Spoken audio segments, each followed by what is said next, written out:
شوقا صلي على محمد.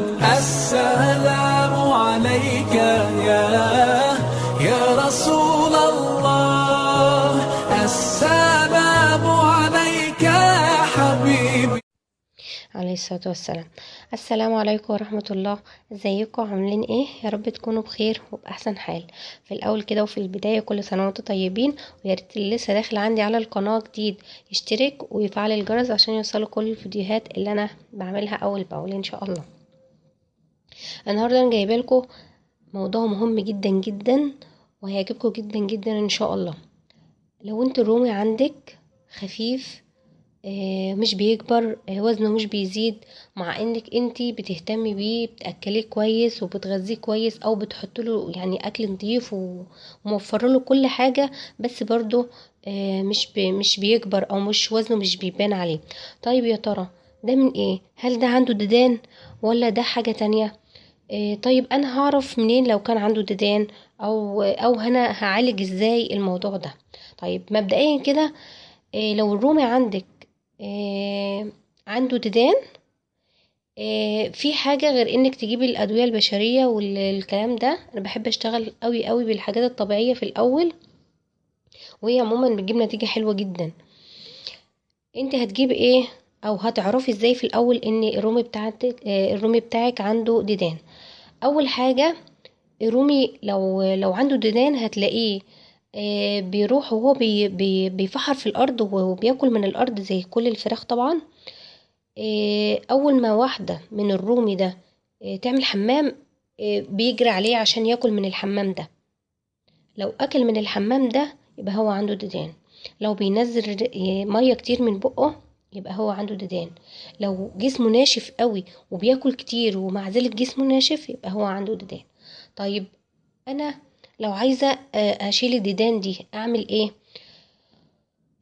هنجيب الشيح اللي هو الشيح ده يا جماعة حاجة بتتباع عند العطار.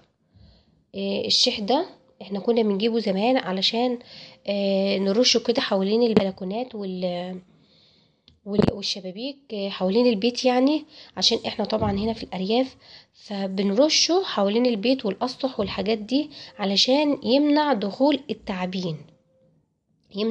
التعابين. الشيح ده مفيد جدا يا جماعة للديدان.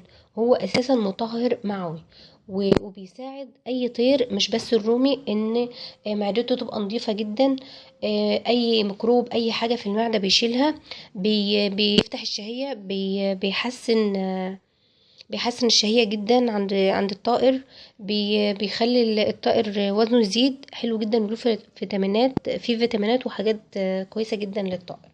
طيب احنا هنعمل ايه في الشيح ده؟ انت هتروحي عند العطار تجيبي الشيح ده وتغليه. هتغليه ازاي بقى؟ انت هتجيبي مية وتحطيها. اول ما تبتدي انها هتغلي، اول ما تعمل اللي هي الكور بتاع اللي هتبتدي تغلي، تروحي حاطه فيها ايه؟ الشيح. حطيت الشيح خلاص، غطيه، لازم تغطيه. واول ما يغلي كده غلوتين حلوين هتروحي ايه؟ قافله النار عليه وسيبيه بقى لما حد ما يهدى خالص. طيب لو انا عايزه اعالج الديدان بالشيح، هنحط الشيح ده للطيور كلها اللي عندك، ولو انت عندك طيور كلها لازم تحط لها، كل الطيور اللي عندك حط لها في الميه، ويكون على يعني الصبح علشان هتكون لسه ما فطرتش، وحط لها الميه الاول وخليها تشرب كده على معده فاضيه من الميه بالشيح ده، واستني شويه على الفطار. هتعملي كده يوم وهتعدي 12 يوم وتديله جرعه كمان. يعني هنحط الميه بالشيح النهارده وعد 12 يوم وحط تاني ميه بشيح. ده لو في ديدان. طيب لو مفيش ديدان وانا عايزه اعمله كمطهر معه كده ينظف لي ايه بطن الحيوان والطيور بتاعتي ويخلي يظبط لي الدنيا، هعمل ايه؟ احط كل يوم شويه في الميه. شويه قد ايه؟ هحط حوالي، انا مش هعرف عدد الطيور اللي عندك قد ايه. بصي عشان انا معرفش عدد الطيور اللي عندك ايه، انا هقول باللتر. كل لتر ميه هنحط عليه معلقتين كبار من الشيح المغلي، يعني الشيح مغلي في ميه، هناخد معلقتين من الميه دي وهنحطها على اللتر. لكل لتر ميه معلقتين كبار مليانين من الشيح المغلي، ونحطهم للطيور. شوفي بقى حسب ما انت بتحطي لتر لترين هيظبط لك الدنيا، وبيقضي على الكوكسيديا نهائي. يعني انت لو هينفعك قوي في الشتاء، ان كل الطيور في الشتاء بيبقى عندها الاسهال والبرد والكلام ده كله، الشيح ده هيظبط لك الدنيا وهتدعيلي. متنسوش بقى تعملوا لايك للفيديو، مش عايزه اطول عليكم. السلام عليكم.